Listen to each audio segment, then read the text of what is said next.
Cara, a Globo News se reduziu a uma fonte de cortes para entretenimento da direita brasileira. Na verdade, eu acho que apenas a direita continua assistindo Globo News para poder fazer esses cortes, né? E eu posso falar isso até por números. Olha que número interessante esse daqui. Globo News tem menos de 1 ponto, de Ibope, Fantástico também vive crise. Aí eu estava analisando o ponto, eles têm em média diária de 21 mil residências brasileiras, né? Olha só, 21 mil residências é a média diária de pessoas que assistem a Globo News. Eu tenho mais que isso, eu tenho mais audiência que a Globo News, mas eu tenho que agradecer a Globo News por nos dar tanto conteúdo fantástico. E esse que eu quero mostrar para vocês é um desses momentos assim que a gente percebe que começa a ter alguns lampejos de sanidade dentro da extrema imprensa. A situação da economia, do Brasil, do governo Lula está tão trágica que antes era só o Demétrio, né, que ficava falando algumas verdades. Agora o camarote vai lá na frente da Daniela Lima. Gente, a Daniela Lima ficou muito chateada com isso. E faz ali uma sessão de sanidade.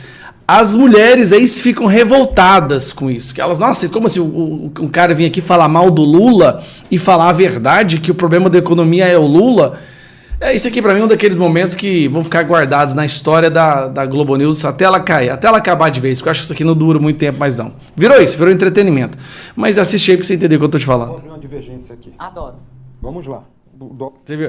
Vou abrir uma divergência aqui, a Daniela Lima. Adoro. Vou abrir uma divergência aqui. Adoro. Vamos lá. O dólar estava 4,80, mano. Sim. Sim. Você teve o presidente criando ruído político. Ele colaborou, ele foi o principal vetor da questão do dólar. Não foi exterior, não foi problema externo. Foi uma fala descoordenada, um ruído político promovido por ninguém menos que o presidente da República. Você fala da questão dos 5 mil. Não, a gente está falando lá de trás. Eu estou falando há um ano. A mudança da meta. O que eu acho que grave, o que é muito grave o que o presidente Lula fez é de uma gravidade sem precedentes. Ele criou um ruído político. Esse dólar estava 4,80, foi para 4,90, estava ali há um ano.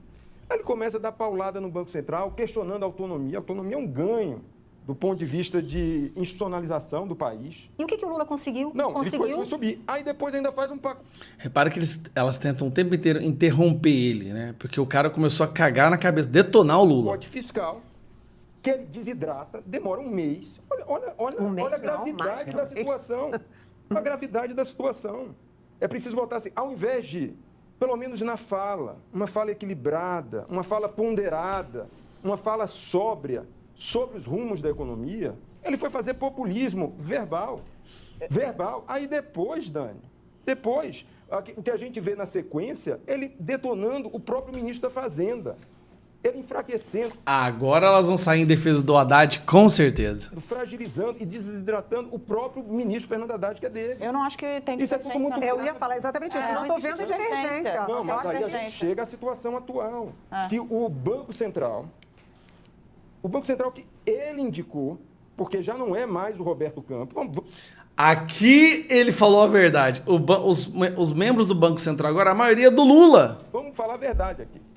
O que o Roberto Campos está fazendo é um favor para o senhor Galípolo. Vixe, agora essa mulherada vai surtar. É um favor. Não, aí eu não acho não. Para blindar, lógico que é, agora a gente para blindar. Está fazendo um favor, o Roberto Campos poderia sair lindamente, tchau. O que o BC fez foi uma blindagem ao Galípolo, dizendo assim o seguinte, independentemente do que vai acontecer, vamos dar um choque de credibilidade ao senhor Galípolo e futura equipe durante o próximo Copom e o outro Copom. Rapaz, pensa numa galera que ficou revoltada com essa história. O cara vai lá e despeja 1 litro de verdade na cabeça desse pessoal, dessas militantes da Globo News. E acho que eles não combinaram direito, né? Porque elas estavam há semanas trabalhando a ideia de que a culpa não é do Lula, o Lula é uma vítima, o Lula está sendo sabotado pelo mercado, sabotado pelo Banco Central, pelo Galípolo. O cara vai lá e o camarote tem muito mais credibilidade do que as jornalistas que costumam fazer essa militância pro Lula. Então, assim, eu não sei se é um desespero por conta do que eu estava te mostrando há alguns minutos, né? Que a Globo News está tendo um traço de audiência ridículo. E olha aqui, Globo News perdeu 38% da audiência em um mês. Um mês! Com uma média de 21 mil residências brasileiras que assistem essa porcaria. 21 mil residências. Eu tenho mais audiência aqui do que a Globo News. Uma câmera, 3 luzes e acabou. E um microfonezinho da Shopee. De onde que é esse microfonezinho? Da Mercado Livre. É isso que o Elon Musk fala, né? O povo agora é a mídia. O povo é a imprensa. É a troca contínua de informações o tempo inteiro. Milhões de informações sendo trocadas. Essa é a imprensa. Mas o que sobrou da Globo News? Fonte de cortes para a direita. É isso. A audiência mesmo eles não têm. Isso tem que ficar bem claro. Eles não têm audiência. O que é a audiência deles? É nós pegamos os cortes e jogamos para mostrar. Olha o que aconteceu com a imprensa. Olha o fim da imprensa aqui. Era só isso. Elas se reduziram a uma fonte de conteúdo para a direita. Pra tirar onda, para a gente tirar sarro com esse pessoal. Teve uma agora que eu vi da Daniela Lima zombando porque o ministro mandou uma figurinha para ela, aí eles começam a rir. Falei, cara, que ridículo. Como que a gente chegou nesse nível de podridão jornalística e todo mundo acha que isso foi como se fosse tudo normal.